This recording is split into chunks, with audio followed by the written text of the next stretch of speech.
Hello everyone, তোমরা ভাবছো তো রাত্রিবেলা কোথায় আছি, তাহলে পুরো ব্লগটা দেখতে থাকো। হঠাৎ করে আমাদের প্রোগ্রাম হলো বাড়ি যাব, তাই আমরা বাড়ি যাওয়ার পথে নলঘাটে দাঁড়িয়ে এখানে কিছু টিফিন করে নিলাম। তারপরেই আমি বাড়িতে পৌঁছে গেছি।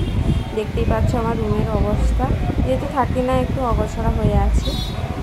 তারপরেই আমি সকালবেলা আসলে আমাদের ছিল ভোট দেওয়ার জন্যই আমি রেডি হয়ে গেছি। হঠাৎ করেই আমাদের প্ল্যান হয়েছিল।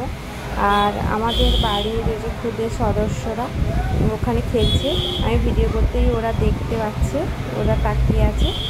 আর এটা হলো আমার বাড়ির আশেপাশে জ্যাঠা শ্বশুরের বাড়ি।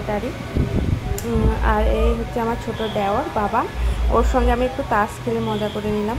তারপরেই আমি চলে গেলাম ভোট দেওয়ার জন্য, লাইনে দাঁড়ানোর জন্য। লাইনে দাঁড়িয়ে ভোট দেওয়া হয়ে গেছে। তারপরে দেখতেই পাচ্ছ আমার আঙুলে চিহ্ন, ভোট দেওয়ার কালি। তারপরেই আমি সোজা চলে গেলাম আমার বাবার বাড়ি। এখানে আমার বাবার বাড়িতে দুজনে তোমার দাদা ভাই আমার ফটো ক্লিক করে নিয়েছি। তারপরে ওখান থেকে খাওয়া দাওয়া করে বেরিয়ে আমরা চলে যাচ্ছি, ব্যাক করছি হাওড়া আসার পথে আমি রাস্তা দিয়ে একটু ভিডিও করে নিয়েছিলাম।